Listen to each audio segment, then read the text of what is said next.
ಓಂ ಶ್ರೀ ಗುರು ಬಸವಲಿಂಗಾಯ ನಮಃ. ಸರ್ವರಿಗೂ ಶರಣಾರ್ಥಿ. ಶ್ರೀ ಗುರುವಿನ ಶಿವ ಚರಣಕ್ಕೆ ನಮೋ ನಮೋ ಎಂಬೆನು. ಗುರುದೇವನ ಮಹಾತ್ಯಾಗಕ್ಕೆ ನತಮಸ್ತಕಳಾದೆನು. ಶ್ರೀ ಗುರುವಿನ ಶಿವ ಚರಣಕ್ಕೆ ನಮೋ ನಮೋ ಎಂಬೆನು. ಬಸವಣ್ಣನ ಶ್ರೀರಕ್ಷೆಯ ಹೊತ್ತು ನೀವು ಬಂದಿರಿ. ಹೊಸ ಬಾಳನು ಬಾಳುವ ಬಗೆಯ ಈ ಲೋಕಕ್ಕೆ ತೋರ್ದಿರಿ. ಮನುಜರೆಲ್ಲರೊಂದೇ ಎಂಬ ಭ್ರಾತೃತ್ವವ ಬೀರ್ದಿರಿ. ಮನುಜ ದೇವನೊಬ್ಬ ಮನುಜ ಕುಲಕ್ಕೆ ಎಂಬ ಸತ್ಯ ಸಾರ್ದಿರಿ. ಶ್ರೀ ಗುರುವಿನ ಶಿವ ಚರಣಕ್ಕೆ ನಮೋ ನಮೋ ಎಂಬೆನು. ಜಾತಿವಾದ ಶುಷ್ಕ ಮಾರ್ಗ ಮೂಢರೂಢಿ ಜರಿದಿರಿ. ಕ್ರಾಂತಿ ಕಾಳೆ ಊದಿ ನೀವು ಜಾಗೃತಿಯಂ ಗೈದಿರಿ. ಪ್ರವಚನದ ನಿಜ ಸುಧೆಯ ಜನಮನಕ್ಕೆ ಎರೆದಿರಿ. ಭವ ಗೆಲ್ಲುವ ಶಿವ ಮಂತ್ರವ ಹೃದಯ ತುಂಬಿ ಉಸಿರ್ದಿರಿ. ಶ್ರೀ ಗುರುವಿನ ಶಿವ ಚರಣಕ್ಕೆ ನಮೋ ನಮೋ ಎಂಬೆನು. ಬಸವಣ್ಣನ ನಿಜ ತತ್ವವ ಮತ್ತೆ ಬಿತ್ತಿ ಬೆಳೆದಿರಿ. ಎನಿತೆನಿತೋ ಜೀವಗಳಲ್ಲಿ ಸ್ಫೂರ್ತಿ ಕಿಡಿಯ ಹಚ್ಚಿದಿರಿ. ಮಿಥ್ಯ ಹಳಿದು ಸತ್ಯ ಹಿಡಿದು ಸ್ತುತ್ಯ ಪಥದಿ ನಡೆದಿರಿ. ಇಟ್ಟ ಹೆಜ್ಜೆಯ ತೆಗೆಯದ ಕ್ರಾಂತಿ ಪುರುಷ ರಾದಿರಿ. ಶ್ರೀ ಗುರುವಿನ ಶಿವ ಚರಣಕ್ಕೆ ನಮೋ ನಮೋ ಎಂಬೆನು. ಬಂದ ಎಡರು ತೊಡರ ಜಯಿಸಿ ಭವ್ಯ ಮೂರ್ತಿಯಾದಿರಿ. ಸಂದ ಕೀರ್ತಿ ವಾರ್ತೆಯನ್ನು ಸಮಚಿತ್ತದಿ ಪಡೆದಿರಿ. ಎನಿತು ಪುಣ್ಯ ನಮ್ಮದಿತ್ತೋ ಇಂಥ ಗುರುವ ಪಡೆಯಲು. ಶಿವರಕ್ಷೆಯ ಅಭಯ ಹೊತ್ತು ದಿವ್ಯ ಪಥದಿ ನಡೆಯಲು. ಶ್ರೀ ಗುರುವಿನ ಶಿವ ಚರಣಕ್ಕೆ ನಮೋ ನಮೋ ಎಂಬೆನು. ಅಡಿಯ ಇಟ್ಟು ನಡೆದಲೆಲ್ಲ ದೀಪ ಹಚ್ಚಿ ಬರುವಿರಿ. ಬಸವ ಭಾನು ಕ್ರಾಂತಿ ಉಷೆಯು ಆಗಿ ಮುಂದೆ ನಡೆದಿರಿ. ಗುರುದೇವ ಲಿಂಗಾನಂದ ಹೆಸರು ಅಮರವಾಗಿದೆ. ಸಚ್ಚಿದಾನಂದನ ಶುಭ ರಕ್ಷೆಯು ತಮಗಿದೆ. ಶ್ರೀ ಗುರುವಿನ ಶಿವ ಚರಣಕ್ಕೆ ನಮೋ ನಮೋ ಎಂಬೆನು. ಗುರುದೇವನ ಮಹತ್ಯಾಗಕ್ಕೆ ನತಮಸ್ತಕಳಾದೆನು. ಶ್ರೀ ಗುರುವಿನ ಶಿವ ಚರಣಕ್ಕೆ ನಮೋ ನಮೋ ಎಂಬೆನು.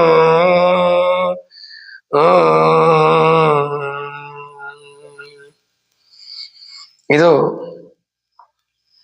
ಪೂಜ್ಯ ಮಾತಾಜಿಯವರು ಪರಂ ಪೂಜ್ಯ ಲಿಂಗಾನಂದ ಶ್ರೀಗಳನ್ನ ಕುರಿತಾಗಿ ಬರೆದಂತಹ ಒಂದು ಪದ್ಯ. ಇವತ್ತು ಜೂನ್ 30,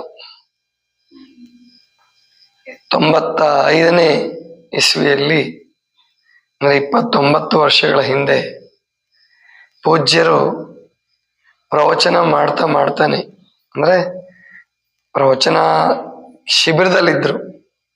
ಪ್ರವಚನ ಮಾಡ್ತಾ ಇರುವಾಗ ಏನು ತಿರ್ಕೊಳ್ಳಿಲ್ಲ. ಪ್ರವಚನ ಶಿಬಿರ ನಡೆದಿತ್ತು. ಒಂದು ವಾರ ಅಥವಾ 10-15 ದಿವಸ ಆಗಿತ್ತು. 5 ಗಂಟೆ ಸುಮಾರಿಗೆ ಅವರು ಹೀಗೆ ಒಳ್ಳೆ ಸಾವು, ಅಂದ್ರೆ ಭಕ್ತರ ಜೊತೆ ಮಾತಾಡ್ತಾನೆ, ಮೊದಲು ಹುಷಾರಿರ್ಲಿಲ್ಲ, ಹಾರ್ಟ್ ಪ್ರಾಬ್ಲಮ್ಮು, ಶುಗರು, BP ಇತ್ತು. ಆದರೆ ಚಿಕಿತ್ಸೆ ತಗೊಂಡ್ರೂ ಕೂಡ ಅವರು ಪ್ರವಚನ ಮಾತ್ರ ನಿಲ್ಸಿರ್ಲಿಲ್ಲ. ಅವ್ರು ಅವಾಗ ಹೇಳೋರು, ಪ್ರವಚನ ಮಾಡ್ತಾನೆ ಹೋಗ್ಬೇಕು, ನಾನು ಪ್ರವಚನ ಮಾಡ್ತಾನೆ ತೀರ್ಕೊಳ್ಬೇಕು ಅಂತ ಹೇಳ್ತಾ ಇದ್ರು. ಹಾಗೇನೆ ಅವರು ಪ್ರವಚನ ಶಿಬಿರದಲ್ಲಿದ್ದಾಗಲೇ ಹಂಗೆ ಏನೋ ಒಂದು ತಮಾಷೆ ಪ್ರಸಂಗ ಹೇಳ್ತಿದ್ರು ಅವ್ರು. ಈ ಮದುವೆ ಮಾಡ್ಕೊಳ್ತಾರಲ್ಲ ಅವ್ರಿಗೆ ಈ ಚೇಳು ಕಡಿಸ್ಕೊಳ್ಳೋದು ಅಂತ ಹೇಳೋರು. ಚೇಳು ಕಡಿಸ್ಕೊಳ್ಳೋ ಕಥೆ ಹೇಳೋರು. ಅದನ್ನು ಹೇಳಿದಾರೆ ಯಾರೋ ಭಕ್ತರು, ಬಂದಂತ ಭಕ್ತರಿಗೆ ನಕ್ಕಿದ್ದಾರೆ. ನಕ್ಕು ಉಸಿರು ತಗೊಳ್ಳೋದಕ್ಕೂ ಸಾಧ್ಯ ಆಗಿಲ್ಲ. ಅಂದ್ರೆ ಆ ರೀತಿ ಅವರ ಜೀವ ದೇಹದಿಂದ ಹೋಯ್ತು. ಅದನ್ನ ಮರಣ ಅನ್ನೋದಕ್ಕಿಂತ ದೇಹ ತ್ಯಾಗ ಅಂತ ಹೇಳ್ಬೇಕೇನೋ, ಅಷ್ಟರ ಮಟ್ಟಿಗೆ ಅದು ಸರಳವಾಗಿ ಆಯ್ತು ಅವರಿಗೆ. ಅಂತಹ ಒಬ್ಬ ಗುರುಗಳು, ಅಂದ್ರೆ ಇವತ್ತು ನಾವು ಎಲ್ಲ ಮಾತಾಜಿಯವರಿಂದ ಹಿಡ್ಕೊಂಡು, ಮಾತೆ ಮಹಾದೇವರಿಂದ ಹಿಡ್ಕೊಂಡು ಕರ್ನಾಟಕದಾದ್ಯಂತ ಬಸವಣ್ಣನವರ ತತ್ವ ಪ್ರಸಾರ ಮಾಡ್ತಕ್ಕಂತಹ ಅನೇಕ ಜನ, ನಿಜಗುಣ ಸ್ವಾಮಿಗಳು ಅಂತ ನೀವೇನು ಯೂಟ್ಯೂಬಲ್ಲೆಲ್ಲ ಕೇಳ್ತೀರಿ, ಅವರು ಇನ್ನೂ ಅನೇಕ ಜನ, ಕೆಲವರು ಪ್ರಚಾರಕ್ಕೆ ಬಂದಿದ್ದಾರೆ, ಕೆಲವರು ಪ್ರಚಾರಕ್ಕೆ ಬಂದಿಲ್ಲ. ಆದರೆ ಪ್ರೇರಣೆ ಪರಂ ಪೂಜ್ಯ ಲಿಂಗಾನಂದ ಸ್ವಾಮೀಜಿಗಳ ಪ್ರವಚನ. ಒಂದು ಊರಿಗೆ ಹೋದ್ರೆ ಅವರು 1.5 ತಿಂಗಳು ಇರ್ತಾ ಇದ್ರು.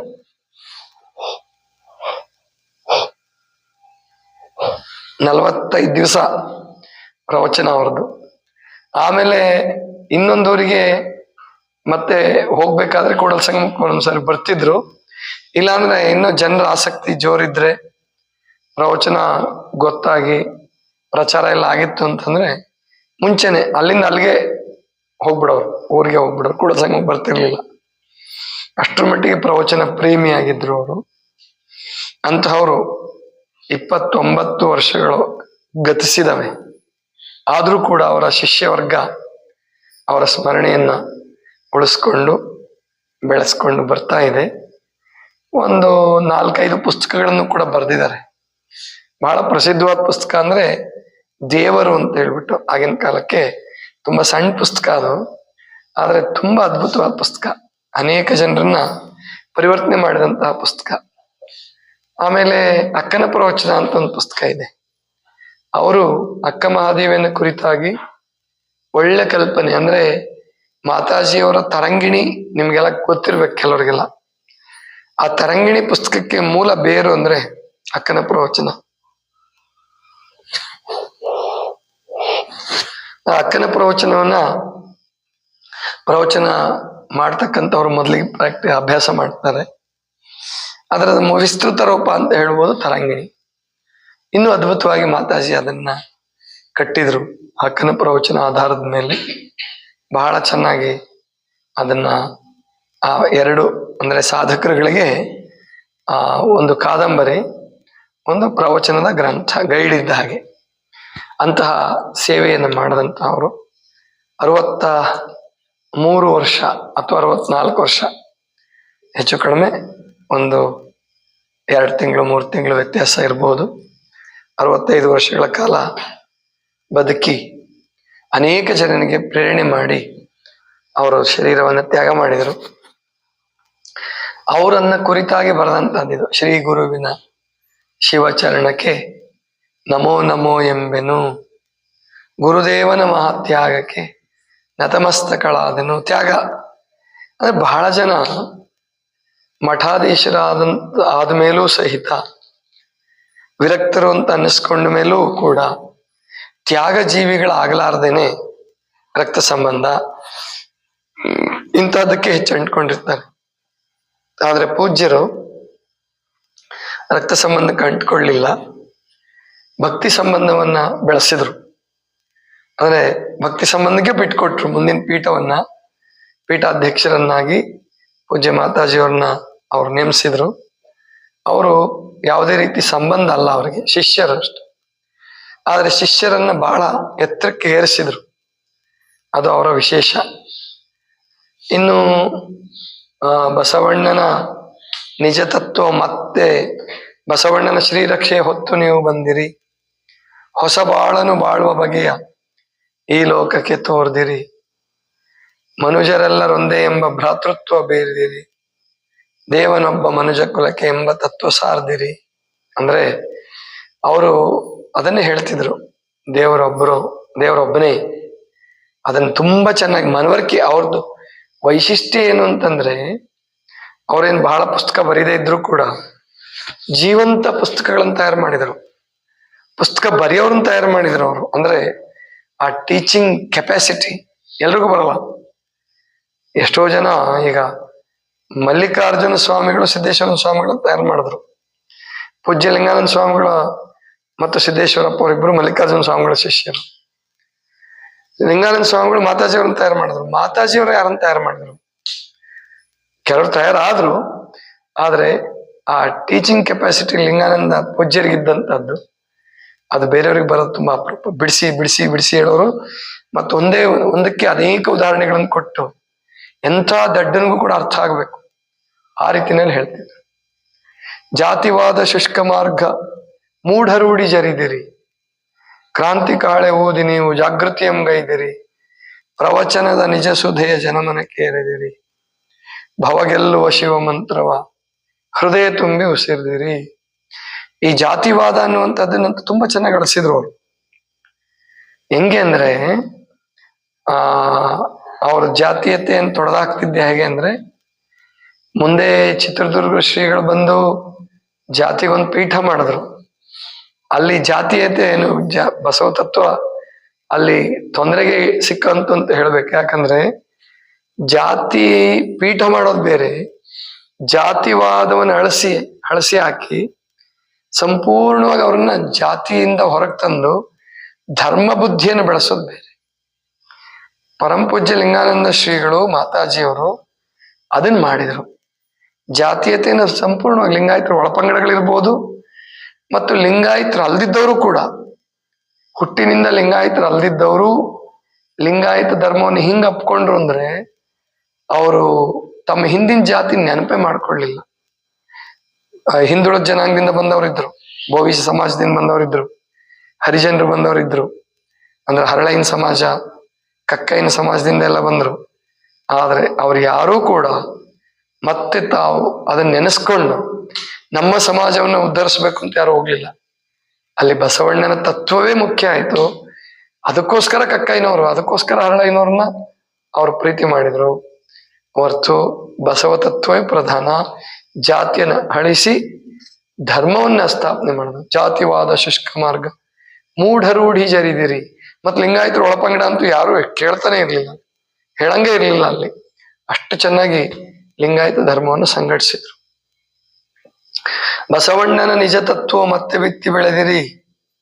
ಈ ಶೈವ ತತ್ವಕ್ಕೂ ಬಸವ ತತ್ವಕ್ಕೂ ಮಿಕ್ಸ್ ಆಗಿ ಹೋಗಿತ್ತು, ತುಂಬಾ ಕನ್ಫ್ಯೂಷನ್ ಆಗಿತ್ತು. ಕೈಲಾಸ ಬಸವಣ್ಣವ್ರು ಒಪ್ಪಲ್ಲ, ಪ್ರಾರಂಭದ ವಚನಗಳು ಹಂಗೆ ಕಾಣಿಸ್ತವೆ ಬಸವಣ್ಣವ್ರದ್ದು. ಆದ್ರೆ ದೊಡ್ಡ ದೊಡ್ಡ ವಿದ್ವಾಂಸರುಗಳು ಕೂಡ ಮತ್ತೆ ಕೈಲಾಸಕ್ಕೆ 63 ಪುರಾತನರಿಗೆ ಹೋಗ್ಬಿಟ್ಟಿದ್ರು, ತಿಪ್ಪೇರುದ್ರ ಸ್ವಾಮಿ ಅಂಥವರು ಕೂಡ. ಆದ್ರೆ ಅದನ್ನ ಸ್ಪಷ್ಟವಾಗಿ ಬಿಡಿಸಿ ಹೇಳಿ, ಕೈಲಾಸದ ಭ್ರಮೆಯನ್ನು ಬಿಡಿಸಿ ಕಾಯಕವೇ ಕೈಲಾಸ ಅಂತಕ್ಕಂಥದ್ದನ್ನ ತುಂಬಾ ಚೆನ್ನಾಗಿ ಬೆಳೆಸ್ಕೊಟ್ರು. ಬಸವಣ್ಣನ ನಿಜ ತತ್ವ ಮತ್ತೆ ಬಿತ್ತಿ ಬೆಳೆದಿರಿ, ಎನಿತೆನಿತೋ ಜೀವಗಳಲ್ಲಿ ಸ್ಫೂರ್ತಿ ಕಿಡಿಯ ಹಚ್ಚಿದಿರಿ. ಹೌದು, ನನ್ನಂತ ಒಬ್ಬ ಕಣ್ಣಿಲ್ದಿದ್ದವನು ಕೂಡ ಈ ಮಾರ್ಗಕ್ಕೆ ಬಂದು ಆ ಸ್ಫೂರ್ತಿ ಕಿಡಿ ಹಚ್ಕೊಂಡು ಬದುಕ್ತಾ ಇದ್ದೀನಿ ಅಂದ್ರೆ ಅದು ಪೂಜ್ಯರು ಹಚ್ಚಿದಂತಹ ಸ್ಫೂರ್ತಿ ಕಿಡಿ. ಎನಿತೆನಿತೋ ಜೀವಗಳಲ್ಲಿ ಸ್ಫೂರ್ತಿ ಕಿಡಿಯ ಹಚ್ಚಿದಿರಿ, ಮಿಥ್ಯ ಹಳಿದು ಸತ್ಯ ಹಿಡಿದು ಸ್ತುತ್ಯ ಪಥದಿ ನಡೆದಿರಿ, ಇಟ್ಟ ಹೆಜ್ಜೆ ಹಿಂತೆಗೆಯದ ಕ್ರಾಂತಿ ಪುರುಷರಾದಿರಿ. ಅಡಿಯ ಇಟ್ಟು ನಡೆದರ ಬಂದ ಎಡರು ತೊಡರ ಜಯಿಸಿ ಭವ್ಯ ಮೂರ್ತಿ ಆದಿರಿ. ಬಹಳ ತೊಂದರೆಗಳು ಬಂದು ಅವರಿಗೆ, ಜಾತಿವಾದಿಗಳು ತುಂಬಾ ತೊಂದರೆ ಕೊಟ್ರು, ಆದ್ರೆ ಅದ್ಯಾವುದಕ್ಕೂ ಸೊಪ್ಪು ಹಾಕ್ಲಿಲ್ಲ. ಬಂದ ಎಡರು ತೊಡರ ಜಯಿಸಿ ಭವ್ಯ ಮೂರ್ತಿ ಆದಿರಿ, ಸಂದ ಕೀರ್ತಿ ವಾರ್ತೆಯನ್ನು ಸಮಚಿತ್ತದಿ ಪಡೆದಿರಿ. ಎನಿತು ಪುಣ್ಯ ನಮ್ಮದಿತ್ತೋ ಇಂಥ ಗುರುವ ಪಡೆಯಲು, ಶಿವರಕ್ಷೆಯ ಅಭಯ ಹೊತ್ತು ದಿವ್ಯ ಪಥದಿ ನಡೆಯಲು. ಅಡಿಯ ಇಟ್ಟು ನಡೆದಲೆಲ್ಲ ದೀಪ ಹಚ್ಚಿ ಬರುವಿರಿ, ಬಸವ ಭಾನು ಕ್ರಾಂತಿ ಉಷೆಯು ಆಗಿ ಮುಂದೆ ನಡೆದಿರಿ.